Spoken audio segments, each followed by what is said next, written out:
All right. Good morning, everybody. Hope everybody having a great day.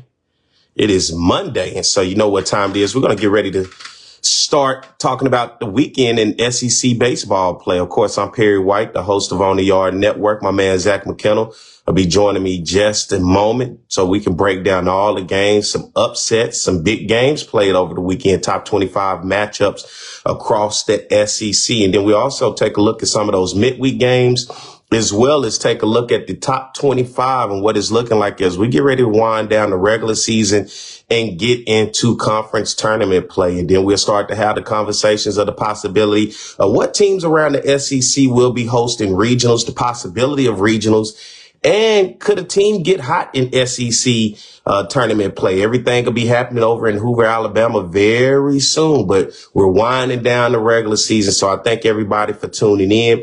If you're tuning in later, you also can go check out On the Yard. We're across all social media, On the Yard Network. We're on X, Instagram, Facebook, as well as YouTube. Become a subscriber today. Costs nothing. Hit that subscribe button and like and follow across all the various social media sites. We'd love to have you continue to keep up with this journey as we continue to go through SEC play, the tournament. Then we'll be in the regional, super regionals. And before you know it, there's going to be some SEC teams in Omaha for the College World Series. So we're going to go all the way throughout the rest of the season before we get ready to crown a national champion. So hope you guys have continued to enjoy this show each and every week as myself, Perry White, and my man, Zach McKinnell, continuously give you guys up-to-date information, scores, and everything else that's going on around the SEC. Did your team win this weekend? A lot of teams took to the diamond, some big upsets and some stunners. And we're going to talk about those,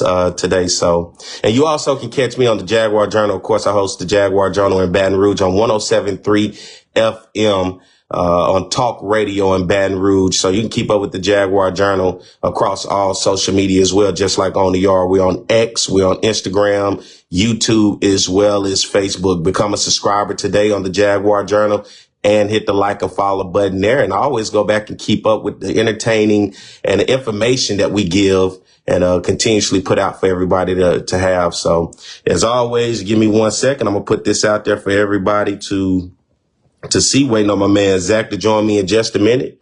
And then we'll be ready to rock and roll.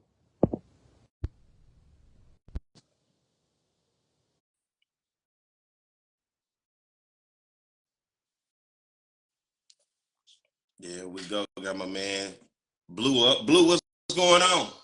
What's up, man? Big weekend we just had, man, and like you said earlier, getting close to the tournament time, and with the single elimination, man, only can imagine what we're gonna see in Hoover. I'm ready. I'm telling you right now, I'm ready. You and I, when we pay attention to these games, we text back and forth and we talk about some of these things that we're seeing through the week.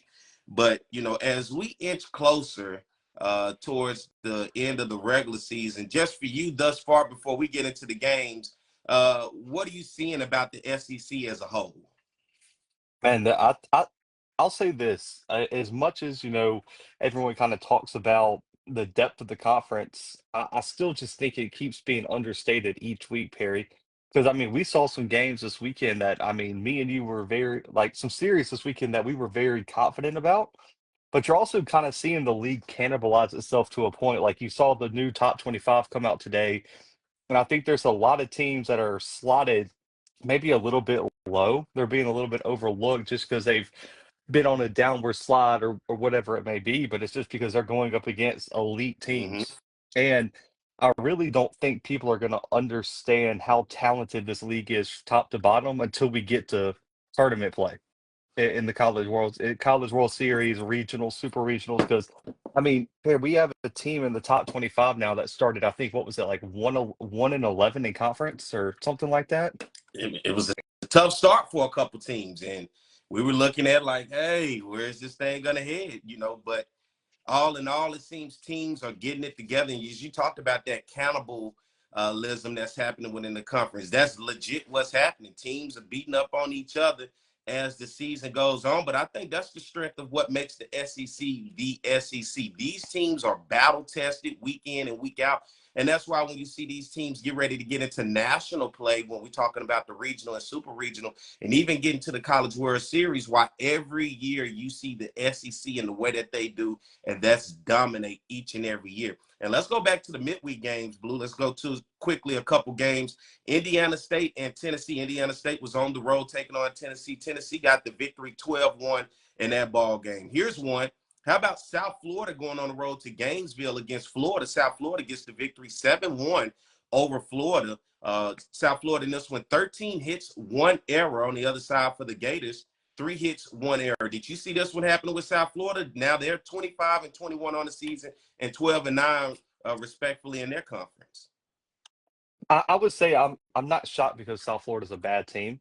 Because I mean, listen, you just mentioned their record that they're rolling right now, but at the same time, man, it's just because of how hot Florida has been. And we're going to talk about what Florida did this weekend, right? Mm-hmm. And so I think that's what catches me off guard is how hot Florida was dropping that midweek. And for Florida, we've talked about it. They need every single win they can get in conference. But bro, those midweeks are so important for seeding when we start talking about regional, super regionals, things like that. Yeah, they are. Then we had number 11 Vanderbilt going on the road to Louisville, Kentucky to take on the Louisville Cardinals. Louisville gets the victory in this one 5-4 over a top 25 Vanderbilt team. And this one 6 hits, 1 error for the Cardinals. On the other side for the Commodores, 6 hits and 3 errors. How about Louisville? 33-15 on the season. They're 13-11 coming out of the ACC taking on SEC Vanderbilt in the midweek game. Hey, I'll say this. I think Louisville is a way better team than I think people are giving credit for. I think it's a team that potentially can make some waves in the postseason. And I've been really, really impressed with Louisville this year. Firmly a top 25 team. And as much as we talk about the SEC, Perry, we might have to start putting some respect on the ACC, man. They got some really, really good teams over there, and I think they're gonna. Maybe they don't have. I don't think it's as deep at the top, but they got some teams that I think can make some waves in the postseason. No doubt about it. You talking about a top 25 matchup that happened Tuesday. Number 23 Alabama taking on number 19 Troy. This game took place in Troy, Alabama. Alabama Crimson Tide all over Troy in this one. 10-2 is the final score in this top 25 matchup as the Crimson Tide had 14 hits, 1 error on the other side for Troy. 8 hits, 1 error. Top 25 matchup we looked at. I thought Troy, this was an opportunity coming out of the Sun Belt at a midweek game to kind of flex his muscle as a top 25 team in a top 25 matchup. But you see the strength of the SEC, and the SEC came up big in this matchup. Yeah, I was really impressed with this one. This had upset alert written all over it, in my opinion, and Bama left no doubt in my mind about how talented they are because we were kind of talking last week about how good Troy was as a team. This wasn't your average mid-major, Mm-hmm. but man, Bama dominant win. And I think you saw that carry over to the weekend series that we're going to talk about here shortly. Yeah, Troy 34-15 on the season, 16-8 in the Sun Belt. We had a rivalry game for a midweek game as well. The Kansas Jayhawks taking on the Missouri Tigers. 6-5 is the final as Kansas got the victory off of 7 hits, 1 error on the other side for the Tigers of Missouri. 10 hits, 0 errors.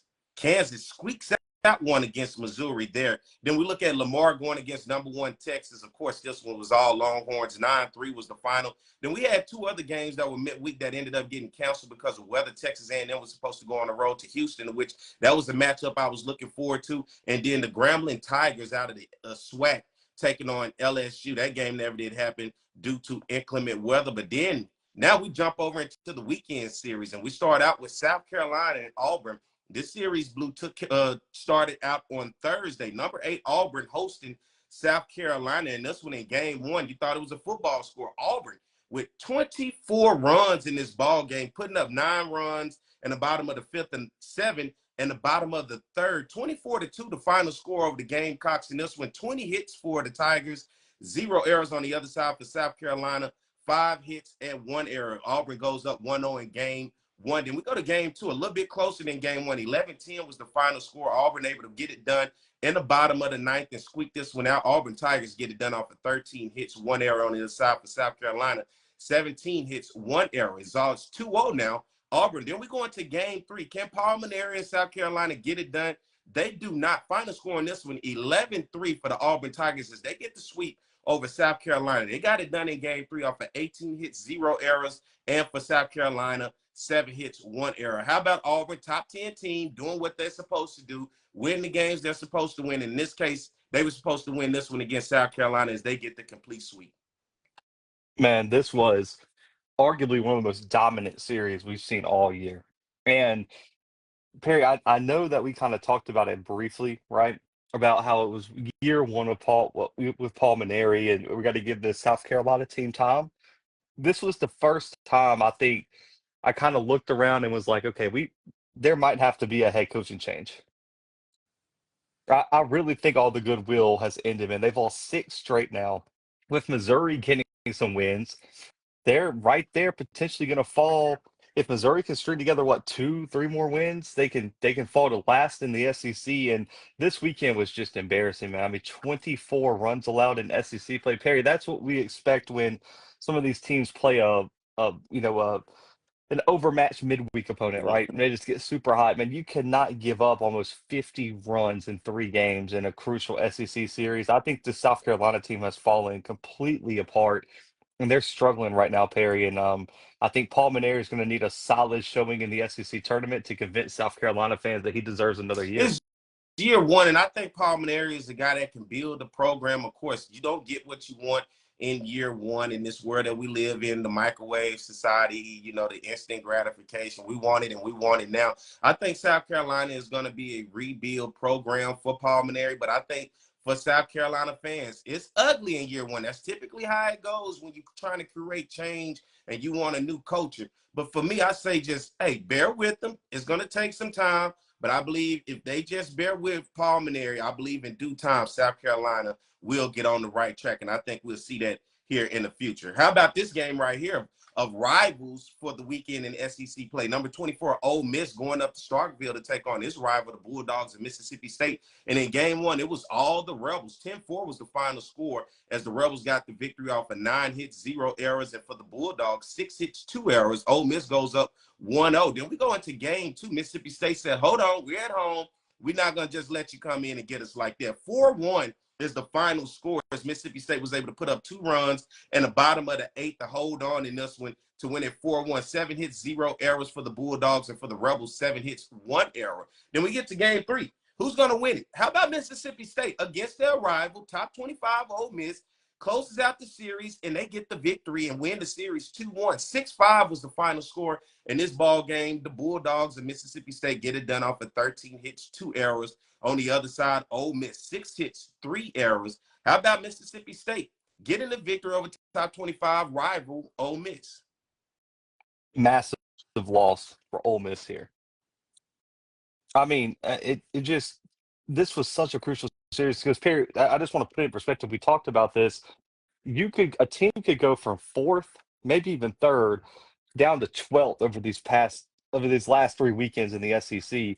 Ole Miss has consistently seemed like they'll get a game here or there, right? Mm-hmm. But they can't put together a full series against, especially some of these top teams. And to lose to your rival, Mississippi State, who, on the flip side, right, a massive win for the Bulldogs, right? Especially as they're fighting for postseason play. It's been a tough year, uncharacteristic year for Mississippi State. But for Ole Miss, I feel like they're falling behind here, especially when you look at kind of that mid group with the Auburns, the Georgias, the Vandies, the Alabamas. They're trending in the really wrong direction. And you look behind them, I would take Florida over Ole Miss right now. Mm-hmm. Obviously, Mississippi State just beat them. I think Oklahoma would possibly be a bad matchup for them. I just don't like the way Ole Miss is trending, but me and you have talked about it all year. Ole Miss is that team I can't really place my finger on because one weekend they'll look really, really good. The next weekend you wonder what happened to this team. They have no consistency, and I think that's going to hurt them come postseason play. Yeah, they continue to hover all season around in the top 25, losing that series to Mississippi State. Now we head over to Knoxville, Tennessee. This was a good one right here, top 25 matchup. Number 11, Vanderbilt taking on number 15, Tennessee. And in game one, it was the Volunteers trying to get back on track, and they did. 3-2 was the final score in game one. The Volunteers got it done off of 9 hits, 1 error for the Commodores. And this was 6 hits, 0 errors, 1-0 in this series for over the weekend for Tennessee. Then we moved to game 2. How about Vanderbilt getting it done and even in this series at 1-1? 10-6 is the final score as the Commodores in this one, 10 hits, 0 errors, and the Volunteers with 10 hits and 2 errors in this ball game. And then we head into game 3. And who gets it done? The Vanderbilt Commodores. Commodores get it done. 7-5 is the final score as Tennessee loses the series 2-1 up in Knoxville. The Volunteers in this one, 11 hits and 3 errors. On the other side for the Commodores, 9 hits and 1 error. And at the end of game 3, both benches cleared. Seemed like we were going to kind of have a little melee there for a minute. But I think you started to really see the frustration of this Tennessee Volunteers team, who seems like, Blue, as we get closer towards the end of the regular season, they're unraveling right before our very eyes. Yeah, I mean, it's kind of disappointing to look at, the defending national champs and this we saw last week, Tony gets ejected, right? And we kind of talked about that. I love the energy. It was seeming to kind of try. It was his desperate attempt to get his team locked in. Perry, it didn't work. They weren't locked in again. And I think you just saw, like you said, the frustration boil over at home, and the players are upset. And I just this team's trending in the right. And I saw there was a question one of the SEC accounts put out there about hey, who's the best team in baseball. They're like, you can pick one of any of these teams, and Tennessee was included. I don't know if you could make an argument based on just this year's results, based on how this team is playing right now, that Tennessee belongs in the conversation as a national title contender, as a College World Series contender, or the best team in the SEC. They are not playing like the best team in the SEC, and I think this team has some. They're right now they're just struggling, and I think it starts with their pitching, which has not been great in conference play, and that's really impacted I think the confidence in their bats as well, and they've just not been able to close out games. And they're Harry, we're sitting here, they're tied with Alabama for 7th in the SEC, only 1 game above Ole Miss, only 2 games above Florida. 2 or 3 weeks ago, you couldn't have convinced either of us that we'd be sitting here, and that's the reality of this Tennessee team. And I really do wonder if some of the antics you see post game off the field are going to impact this team even more, because the frustration is building, and if they can't get it turned around, that frustration is going to boil over again and again and again. Interestingly enough, Tennessee entered SEC conference play undefeated, one of the last teams undefeated in the country. Of course, then they lost that midweek game to East Tennessee. And then, as you talked about at the beginning of the show, you just see this cannibalistic week in and week out, what we're seeing just between the conference. And unfortunately, Tennessee has fallen victim to that. And right now, they just not looking like the Tennessee that was coming into conference play, that had pretty much dominated everybody that they had touched the diamond with before conference play. So right now, still some question marks on Tennessee. I think they still are a formidable opponent nationally when you get them outside of the SEC. But I think week in and week out in the SEC, this just comes with the territory. No game is given. No series is easy, no matter who the team is. And there's going to be some other teams we're going to talk about who found that out the hard way over the weekend. One of the teams we talk about, number 17, Oklahoma, going on the road, taking on the Kentucky Wildcats up in Lexington, Kentucky. Kentucky gets it done in the upset in game 1. 4-3 was the final score as the Wildcats offer 8 hits, 0 errors. On the other side for the Sooners, 7 hits and 0 errors. We go to game 2. Kentucky goes up 2-0 in this series as they win game 2, 8-5. The Wildcats in this one in game 2, 5 hits, 0 errors. On the other side for the Sooners, 8 hits and 0 errors. And then we go to game 3. Can Kentucky get it done and complete the sweep over Oklahoma? And yes, they do. At home, the Wildcats get it done. 7-2 was the final score as they get it done off of 13 hits and 0 errors. On the other side for the Sooners, 9 hits and 1 error. How about Kentucky getting it done over top 25 Oklahoma at home, man? Oh, man. I mean, this was a massive win for the Wildcats, and one I didn't see coming. I thought Oklahoma was going to get this series. And I thought Oklahoma was one of those teams in the middle of the pack that could possibly make a small move. But now you're looking at them tied with Florida, who's trending in the different direction. Kentucky's now won 3 in a row with their 3 wins over Oklahoma, and Oklahoma has now lost 4 games in a row, Perry. Trending in the wrong direction. They've struggled on the road. Heck, they've even kind of struggled at home with 8 losses at home. This was a massive series loss, one that I think sets the momentum in the wrong direction for the Sooners, man. But for the Wildcats, get some much needed momentum heading into the final weekend of SEC play right before the SEC tournament. I think looking at Kentucky and both Mississippi State over the weekend has proven in their top 25 matchups in which the masses will probably put them as underdogs, but being at home, They showed that they could play with anybody in the nation. And then we move on to another team who surprised us and said, hey, we can play with anybody in the nation. Finally, in SEC play. That's the Missouri Tigers going on the road to College Station, taking on the Texas A&M team who had kind of been cold to start out. Then they found the stride, and then since they kind of just been balancing in the wind. But in game one, how about Missouri getting its first victory of the season in SEC conference play, getting a 9-6 victory on the road against the Aggies, and in this one, the Tigers 12 hits, 0 errors. On the other side for the Aggies, 7 hits, 1 error. Missouri with the shocker, 1-0. Will it continue as we move to game two? And it does. How about a 4-1 victory for Missouri? And this one, the Tigers off 11 hits in 1 error. And then for the Aggies, 2 hits and 1 error. Missouri's up 2-0. Did anybody see this one coming? Can they keep it going? We get to the game three, and they do. 10-1 is the final score as the Missouri Tigers sweep Texas A&M and get their third straight victory in SEC conference play and their first series victory of the season in conference play. And the Tigers got it done off of 15 hits, 1 error. On the other side for the Aggies, 2 hits and 0 errors. How about the Aggies in this one, Blue? Coming off a weekend in which they got a series against LSU, and then with this performance against Missouri. Shout out to Coach Kerry Jackson. I texted him after the game, said, man, congratulations, man. It's good for you guys to finally pull it out. He said it's tough. And I understand it's tough, but nonetheless, a morale boost for this Missouri team that we thought maybe could be winless in conference play. But not only do they get their first conference victory, they go out and win all 3 games and win their first conference series. This was an embarrassing weekend for Texas A&M. And I saw a lot of Texas A&M fans. They were really upset after this, and I don't blame them. Right? This was arguably one of the worst series losses of the season, if not the worst. And we always hear this thing, Perry, about how the best cure for bad, I guess, cold bats is bad pitching, because Missouri has been really bad pitching, but it should be flipped for this series. The cure for bad pitching is cold bats, and because Texas A&M has not found a way to consistently hit the ball in conference play, they rank 15th in the SEC in batting this year, and it caught up to them. You saw multiple times where they just weren't able to get anything going. And Missouri was able to capitalize. Missouri finally gets hot, and it just shows in baseball, man. If you get hot at the right time, Perry, even if the other team's more talented, man, you can catch them. And I think for A&M, it's just been this series loss sums up the season Yeah. for them, in my opinion. Coming in preseason number one, all these expectations, they've been disappointing all year. Why not cap it off with the loss to Missouri? Because that's on brand for them. And I just, we were kind of looking at them as potentially a scary team to see in the postseason. I just don't know anymore with this team. And I think it might just be time, and maybe we waited too long to say this. It might just be time to say they're just not a very good team. Might be. We still got more baseball to play, but I was just shocked when I saw Missouri pull this one out. I was shocked in game one, game two. It didn't say all 3 games. And Missouri has showed a little flash just the previous week against Georgia.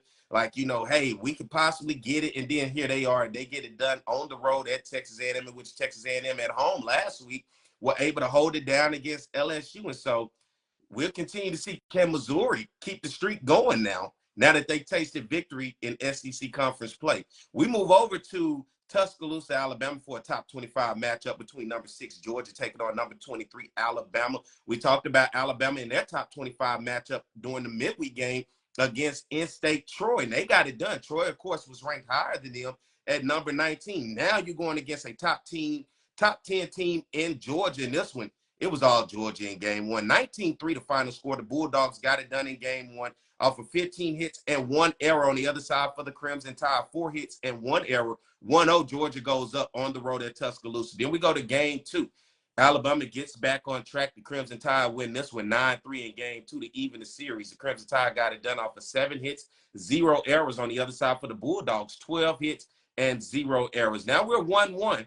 We head into game three. Who gets it done? Alabama holds it down at home and wins the series. 5-4 is the final score off of 6 hits and 2 errors for the Crimson Tide. And on the other side for the Bulldogs of Georgia, 7 hits, 0 errors. How about Alabama holding it down 2-1 in the series victory over Georgia, and they get it done over a top 10 team? This was an impressive win for Bama, and also, to a much needed series victory, right? And we talked about how important it is to win at home. because of how difficult it is to win on the road.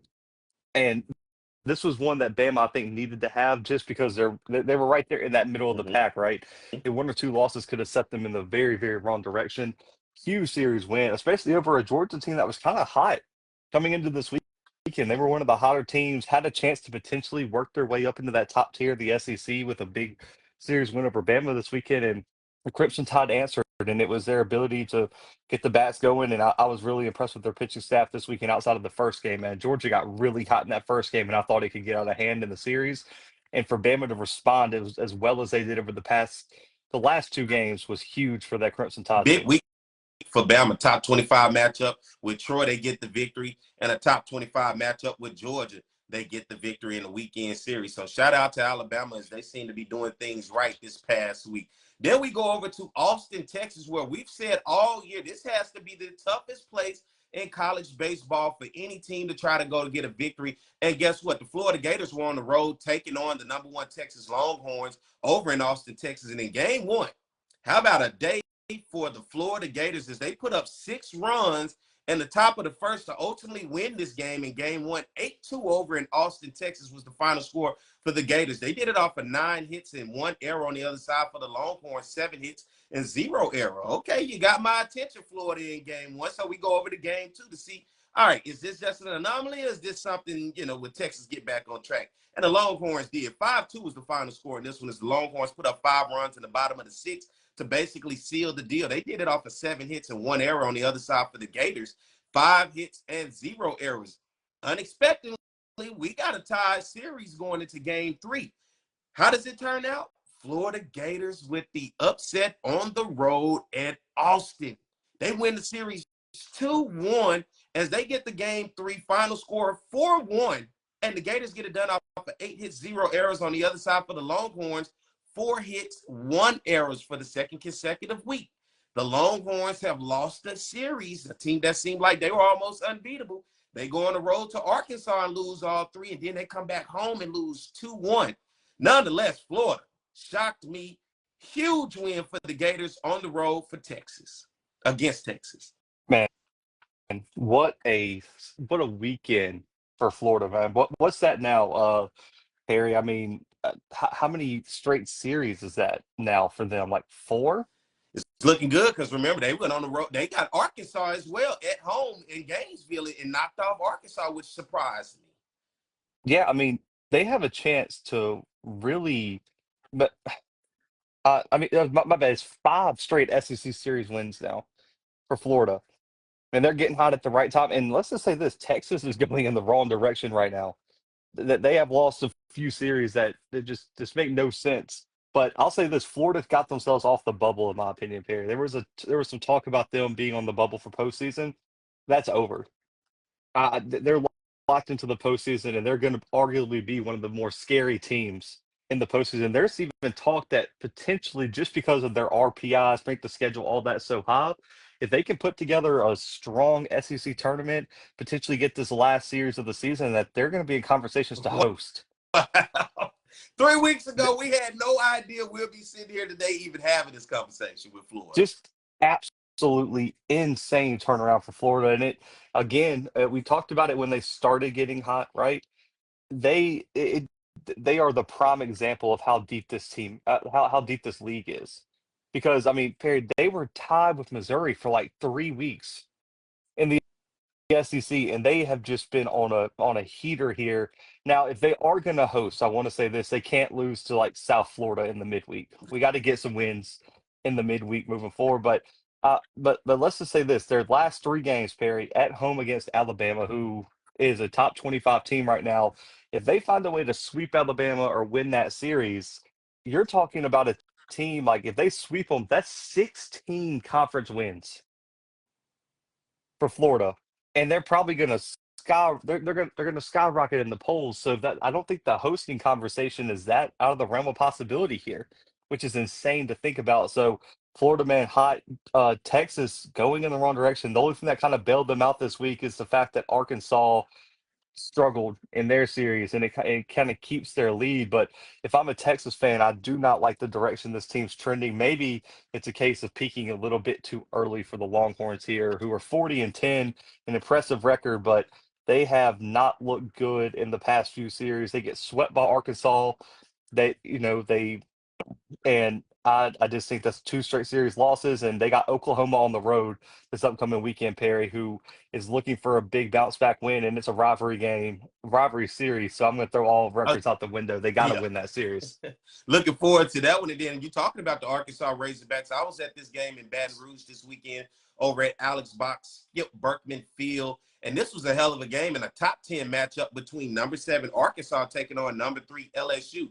And now, once again, just like in that Tennessee game at home for LSU, inclement weather on Friday night pushed this game back to end at almost 1:30 in the morning. As the announcer said after the storm was over, we got catfish in the parking lot. And so just because it was that much rain and that was the type of weather around the Baton Rouge area on Friday, and this game ended, of course, early Saturday morning, and it was LSU getting it done in extra innings. In the 10th inning, the Tigers get it done 5-4 in this one. How about off of 9 hits, 0 errors for the Tigers on the other side for the Razorbacks, 11 hits and 0 errors. The Tigers getting it done in the 10th, going up 1-0 in the series. We get to Saturday, right? Refreshed. You get a chance to kind of get back. Game starts at 5:30, 6:30. Here we go. Can Arkansas get back on track? And it just seemed like they lagged from the night before. Complete embarrassment of the Razorbacks in this one. Every time I looked around, LSU was hitting a home run, knocking the shingles off the practice facility, right? 13-3 is the final score in this one as the Tigers go up 2-0. They did it off 11 hits, 0 errors. And on the other side for the Arkansas Razorbacks, 8 hits and 1 error. Can they get swept after sweeping Texas the week before? We get to game 3. Beautiful day. Great weather yesterday over at LSU for Alex Box Stadium. Stayed the entire game, man, and enjoyed it as the Razorbacks were able to finally get a victory in this series and not get swept. 7-4 is the final score in this one as the Razorbacks got it done off of 10 hits, 1 error on the other side for the Tigers of LSU.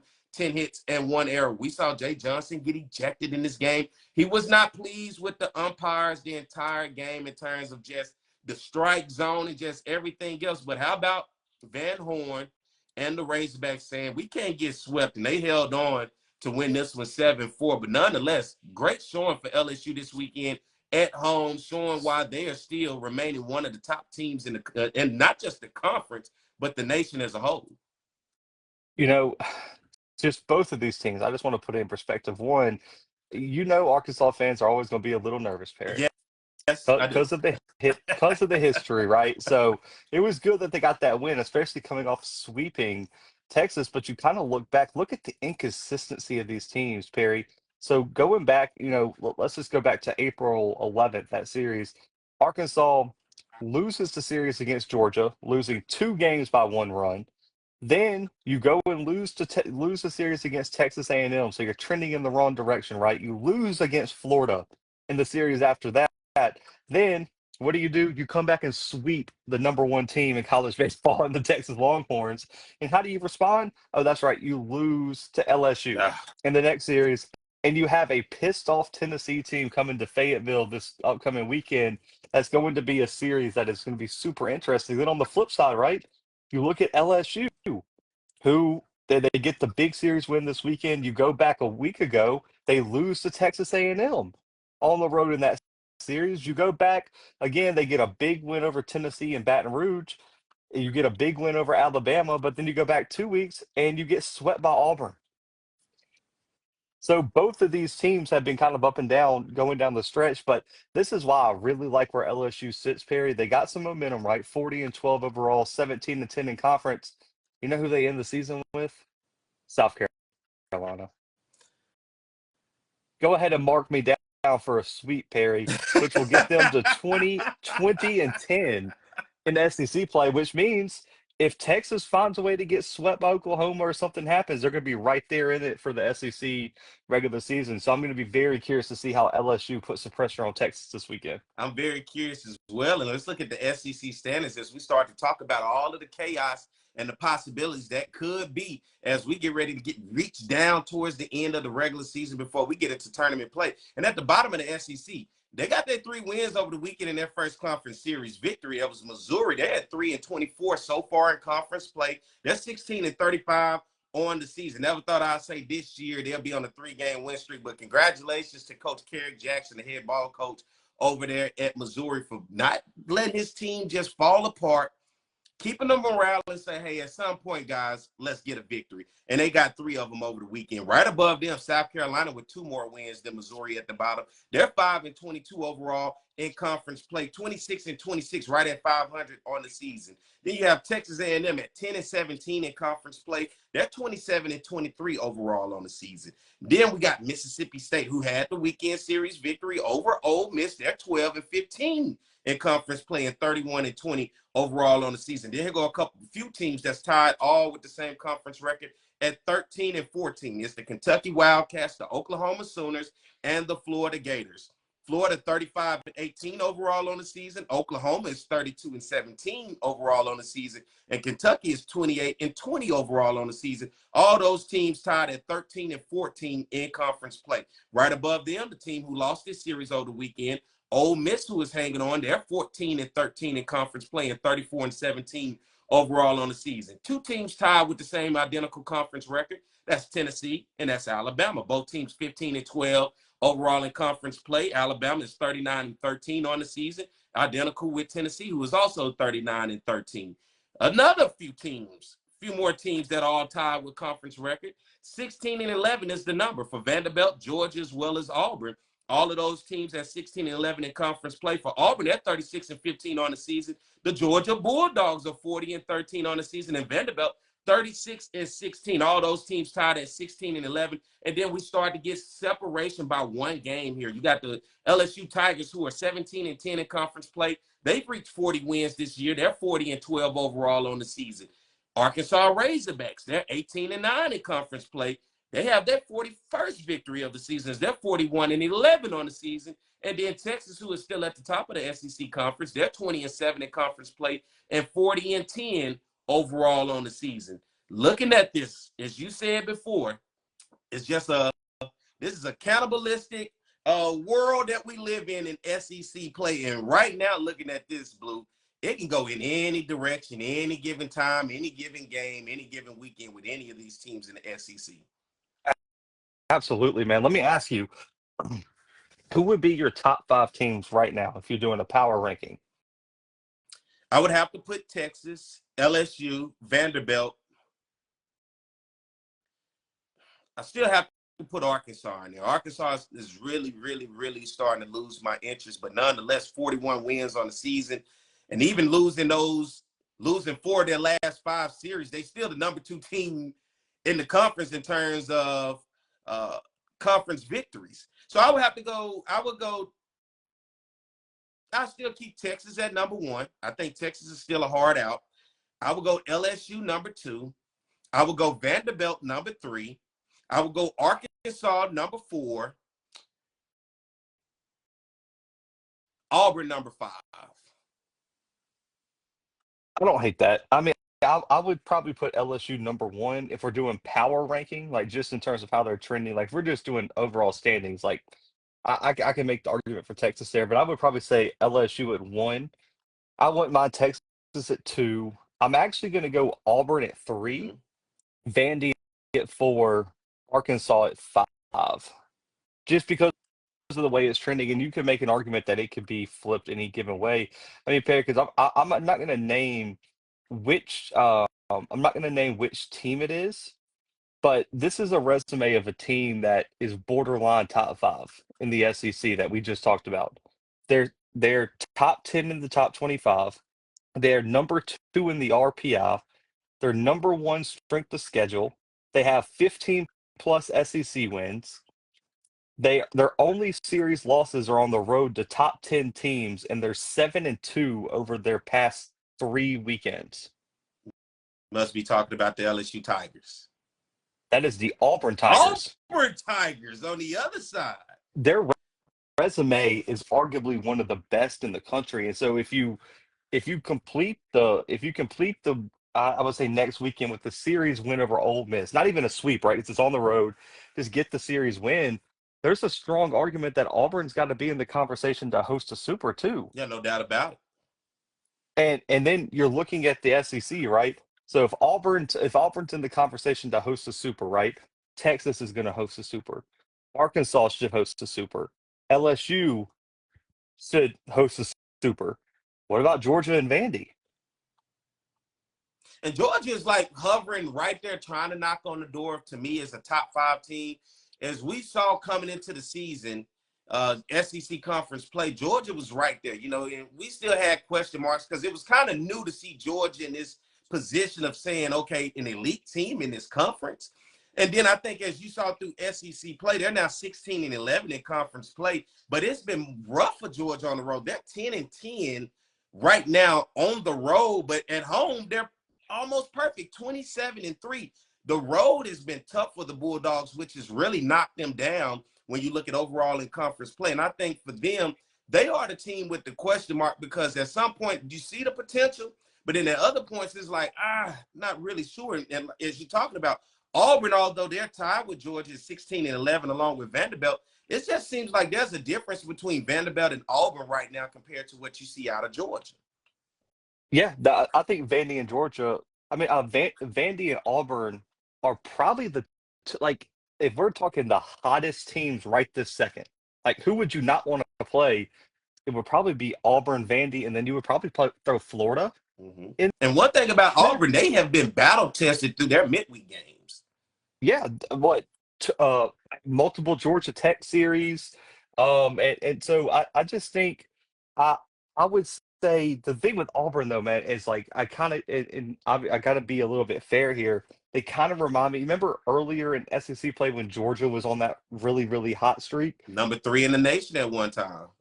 Yeah, and Auburn's hitting is trending upwards, right? They rank second in the SEC in batting average right now just for conference Mm. play. If you extend that to overall, Auburn's drops down to fifth. So they've been way hotter in conference play with the bats. And obviously this weekend helps them a little bit because they were unbelievably hot. But their pitching has been what's been inconsistent. If you remember, that's what I said about Georgia too. What happens if the bats get cold? Can their pitching staff carry them in postseason play? I don't know, which is why I don't know if their ceiling, despite them being hotter than everybody right now, I don't know if I would put their ceiling higher than LSU or Arkansas or Texas. I don't know if they're national title contenders, but they definitely can make a push to Omaha. Two teams that I'm looking at 13 and 14 in conference play that, in my opinion, are catching my attention. And I kind of been looking at them over the past couple of weeks, but they found a way to quietly get it done here and there. That's Kentucky and that's Florida. Those are two teams, regardless of where they're at near the bottom in conference play. I think on a national stage, I think Kentucky and Florida are two teams that could give anybody fits in the nation. Yeah, especially Florida. Kentucky, I still think the inconsistency is too much, but Florida, absolutely. And there's an argument that, in that conversation we were just having, that Florida's the hottest team in the SEC right now. Mm-hmm. They're dangerous, man, and they're confident. And if they can find a way, I don't know if they have to win the SEC tournament, Perry, but if they find a way to at least make a run, they're going to be really, really tough to knock out, especially if they get the series win over Alabama and you like their chances at home. Man, it's going to be very interesting to see what the Gators look like going into postseason. What do you like right now, just overall, about LSU for them to be your number one team? I think they're probably right now the most balanced team, and also their pitching staff is so strong, and they're really playing well right now. And I just think coming into the season period, me and you were very high on LSU because arguably on paper they were maybe the most talented team. I kind of fell off of them after that series with Texas, even though I knew it was tough. But it was like, all right, then they went on the road to Oklahoma and got back on track. And then it was like, okay, I see you. And then, it was big for me. I thought once they got it done against Tennessee, and then once they got it done against Tennessee, then getting it done against Arkansas, that's when my eyes I started to wipe it. Hey, I see you now. I see you clearer than ever before, because at first I thought they was hovering around as near that elite around being around the rest of the pack of the conference, but they're playing some elite baseball. baseball right now. Yeah, they're playing really well, and they're. I think the biggest thing with baseball, right, it's kind of the same thing with basketball when you talk about kind of getting into March Madness. When do you peak? Because we've seen teams peak too early and fall off and not be playing their best come tournament time. I think LSU's peaking at the right time, while teams like Arkansas, Texas might start to be trending in the wrong direction here. And I think that's what makes teams like Auburn and Vandy and Florida and LSU so intriguing is that they're playing their best baseball right now. And they can get any one of those teams who are trending in the wrong direction, like you talk about the Tennessee, the Arkansas, maybe even the Texas. The way Texas is looking right now, losing two straight series Could, in back-to-back weeks. could you imagine if like Missouri catches like one of these top three, four teams in the postseason, But the like in the SEC SEC tournament? tournament championship is like Florida versus Missouri. Oh man, what a time! What a time! I'm sure there'd be some pissed off. They would bring back double elimination so fast. So we get a Texas A&M and Kentucky matchup for the championship. Hey, the SEC would change the rule mid-tournament.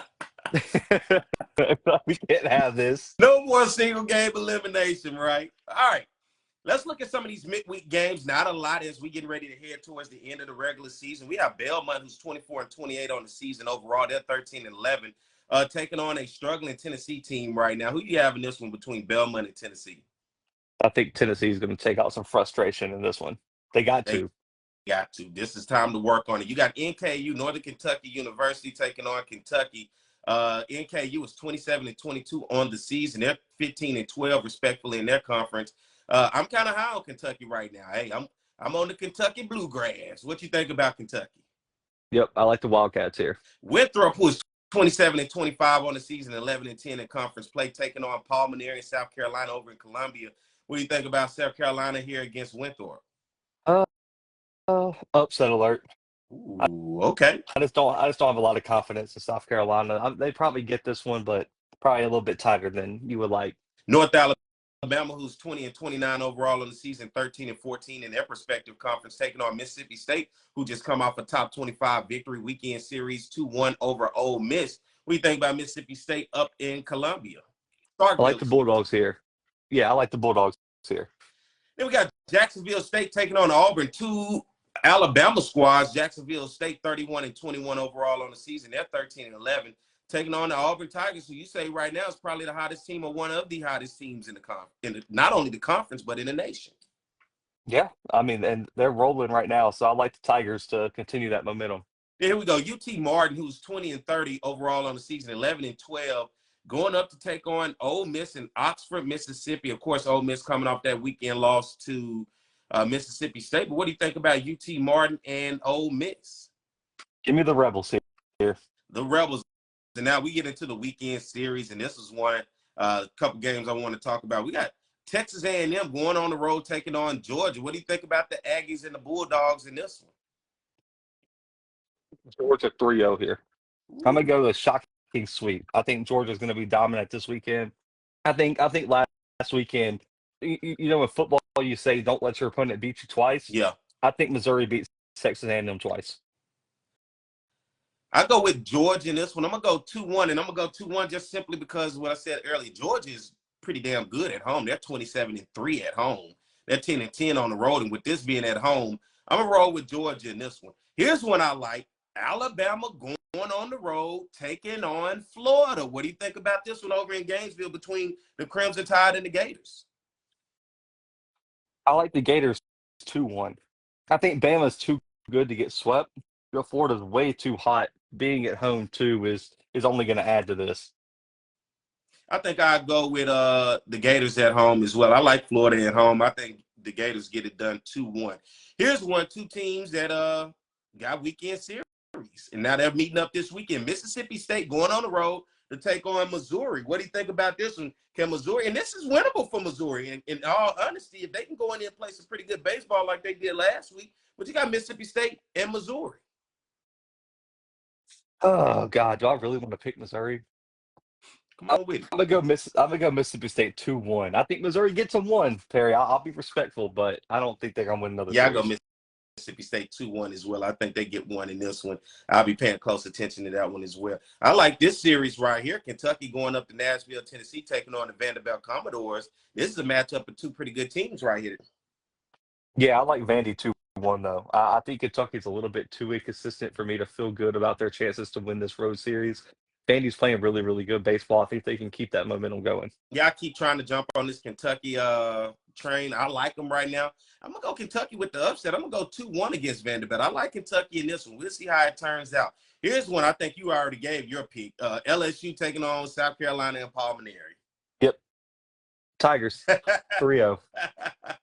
How about this rivalry game? Now the first meeting of both of these teams in conference play since they have joined the SEC coming out of the Big 12. We have the Texas Longhorns, who are losers of their last two series, taking on the Oklahoma Sooners. These programs have known each other for years.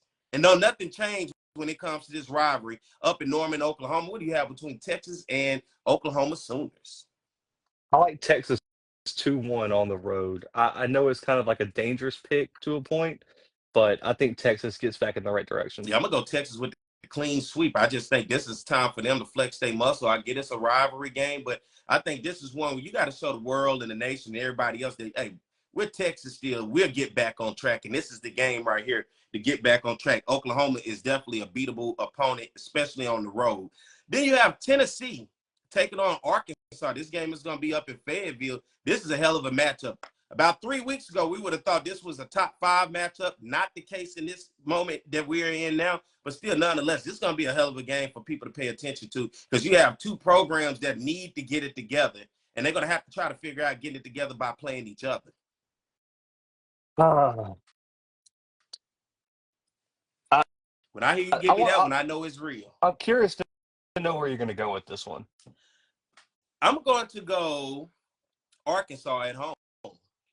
I think Arkansas, just as they showed, they're a different team as they did with Texas A&M.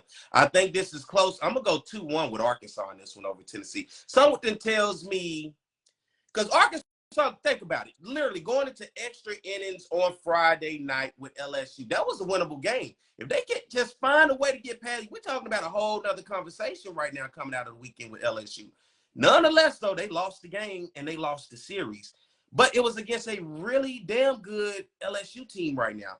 Tennessee, it's just week in and week out. I just see frustration on this team. And I don't know if going on the road is going to help this team get past the frustration that they seem to be having internally. And whatever that internal issue is that they're having, it's showing its ugly head week in and week out. And I just feel the tempers are going to flare in this one.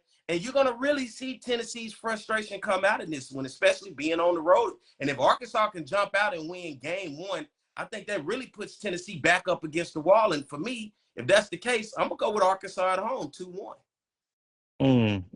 I'd like that because I don't see Tennessee getting swept, but I just find it hard to believe with how this Tennessee team is playing that they're going to go on the road and find a way to win a series against a really talented Arkansas team. And Arkansas Even though losing they're 4 of his last 5 series, you cannot lose this at home and then no, have lost 5 of your last series at home to end the regular season. This is just not going to sit well with fans. That's the other part to me that makes me feel like this Arkansas, this is a must-win series for them. completely agree. I'll copy a friend here. I'll go 2-1 Arkansas. Come on. All right. But listen, they find a way to let us down. So welcome to the Arkansas side of things. Oh, Right. Right. Lord. I'm going to be watching the series, and Tennessee's going to sweep them, and I'm going to feel sick. Arkansas will find a way to do some Arkansas shit. If you're a Razorback fan, you know exactly what I'm saying. Arkansas does Arkansas shit. It just comes in when you least expect it, right when you think we got it in hand. That's go that Arkansas shit again. That's what I know. All right, how about Auburn on the road going on to take on Ole Miss? Auburn right now is you really do like the Auburn Tigers right now. What do you think about Auburn taking on Ole Miss?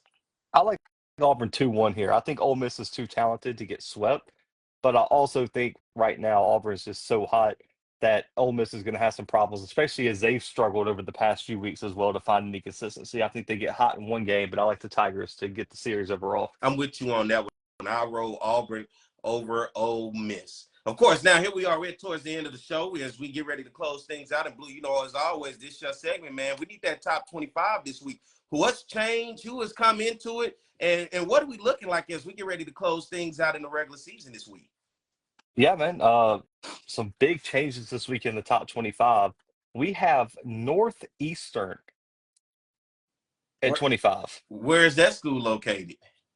I mean, you got to tell me, man. They're in the CAA. Shout out to the CAA. I honestly do not know where they are. I'm They're looking in it up right now. Massachusetts, Northeastern. Brookline, They're the Massachusetts. Huskies. Yeah, hey, look at them, man. 41-9, Perry. 22-2 overall in conference play. Mm. Hey, I mean, listen, they're rolling right now. I'm trying to see if they have any big wins on their schedule. They beat UConn. They shut out Boston College. Swept Kansas State. So got some power wins on here. They closed the season against UConn on the road and then closed it out against North Carolina A&T. So shout out to Northeastern, man, repping for the mid majors and CAA. And you also got Dallas Baptist at 24 and Perry 23, the Florida Gators. Oh, knocking in. They finally let them in the door. Welcome to the party, Florida Gators. Troy at 22, who's kind of been hanging around in the back end of the top 25. Louisville at 21. Duke at 20. Southern Miss at 19, still hanging around. Bama at 18. Tennessee dropping all the way to number 19. I mean, 17 right now. West Virginia at 16. Clemson reeling right now, all the way down to 15. UCLA, NC State at 13 and 14, UC Irvine and Coastal Carolina hanging around at 11 and 12, and then the top 10 dominated by the same teams that have been here all year. Georgia at 10, Vandy at 9, Arkansas going back down to 8, Oregon State at 7, Auburn at 6, Oregon at 5, North Carolina at 4, Texas drops to 3, Florida State at 2, and LSU is the new number 1 team in the country, Wow. Perry. How about the Tigers fighting back about 2-3 weeks ago, man? They were kind of behind Texas, Arkansas, and Tennessee, and even Georgia at one point. But now the LSU Tigers fighting back, and they have found themselves at the number 1 spot. Arkansas drops 1 spot.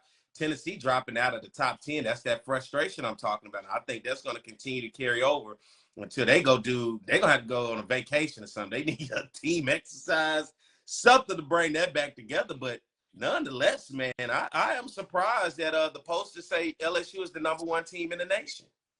Yeah, Clemson's interesting. Clemson's lost 8 of their last 10 games. They were just number 3 in the nation just a couple weeks ago. Yeah, they're reeling right now, man. I'm curious to see how Florida State, UNC, Oregon State does against some of the top SEC teams in postseason play. Mm-hmm. I can't wait to kind of see how that works out. And can a team like a Coastal Carolina, UC Irvine, who we kind of broke down last week, can one of those teams make some waves and make it to Omaha? Even Northeastern, let's not forget about the Yes. Huskies who have cracked the top 25, putting in the work over the season.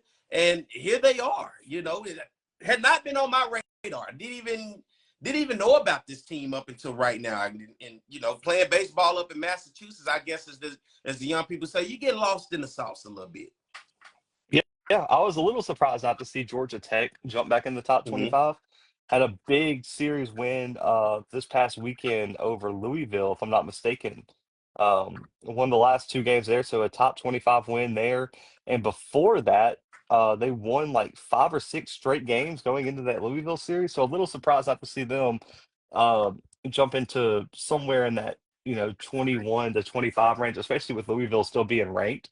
But I guess you had to make room for Northeastern and Florida, who You got to make room for both are rolling. Northeastern, and you got to make room for Florida. Florida right now is showing you, hey, we can play some baseball. Don't worry about how we started. It's about how we finish. And Northeastern is just saying, look, we're just here to make some noise. And I cannot wait to see them make some noise, because when it comes to regional time, there's going to be a team people are going to be looking at saying, you're going to get a lot of, who is this team Where did they come from? And I love when you get those type of teams because it's great for marketing for those programs when they can go in. And I think UC Irvine can do the same thing because for the masses, a lot of people aren't paying attention to those teams right now. Just because you don't have the strength as an overall conference, you have a team from a conference as an individual. But then when you get those teams coming out of those conferences as individual power teams and then put them on the national stage and people start to ask, who is this team? What have they been doing? How did they end up here? That's their opportunity to turn heads. And those are two teams, I guess, at this point that I'm really looking for. Can they make it exciting, especially going into some of these regionals?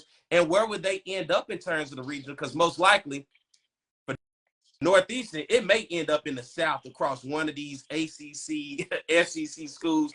Does UC Irvine have an argument of hosting a regional? I think they're going to. I mean, I would be very, very shocked if they didn't, unless someone kind of jumps over them. I just don't know who that would be. They've won 5 in a row here. Recently, they ended the season against Cal State Fullerton. Um, but man, they've been rolling. I just don't know the signature wins. I mean, they beat UCLA when they were ranked. They beat Nebraska when they were ranked. They got a 1 point loss to Vandy, who's a really good team. So I mean, maybe they swept UC Santa Barbara, who was ranked at the time. They competed well against Oregon State. So I'll be curious to see how they're evaluated. But I would imagine they at least host a regional. Probably not gonna be in the super regional conversation though. I'm curious to see. I cannot wait to see. What about Coastal Carolina, who's sitting there just hovering around? Another team that should host. I would be very, very surprised if they didn't host. I would imagine. I'm trying to think like who would you even put over them, Perry, to host? Well, we do the top 16. You got 16 host sites, right? Yes. So going into last weekend, because the updated projections haven't been released yet, Coastal Carolina and UC Irvine were both hosting, and shockingly too, so was West Virginia. That's a team who's, really been playing some good ball as they come into the conversation the past couple weeks. Yeah, so I would imagine both those teams host. But outside of that, those are probably like the two mid-major teams that are going to host, Yeah. unless they collapse this past weekend and someone like Florida gets really hot, and we already know how that's probably going to What go. I would like is if one of those teams or if all those teams get a chance to host, and then what if Florida ends up in one of their regionals? Yeah, I don't know if you watched last night. The softball tournament was announced, Uh-huh. and the team that got matched up with Oklahoma, I saw the the reaction. players didn't. Yeah, the players didn't even celebrate. They already were upset. That's going to be Coastal Carolina or UC Irvine if Florida gets put in their region. They're going to be like, "Are you Are serious? you This is our reward." serious? Yeah, they're not gonna like that one, Blue. They're not gonna like that at all. I'm curious to see how this all as it transpires, man. We got this week as we get ready to wrap things up, and then before you know it, we'll be talking about the SEC tournament, and I cannot wait to conference time. Maybe we'll have to figure out something during that tournament. Maybe something we could do. I don't know. We could do something daily or whatever. But let's figure out a schedule once the tournament comes, because that's gonna be too good to try to wait to the end to put that all together, Blue. Yeah, for sure. We're going to have to do like daily updates or something like that.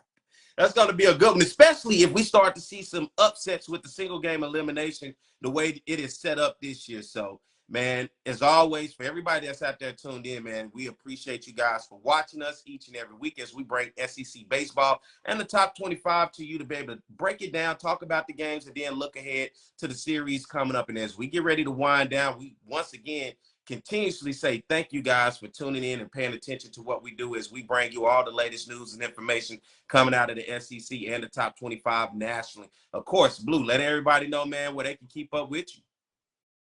Yeah, at Zach McKinnell on all social media.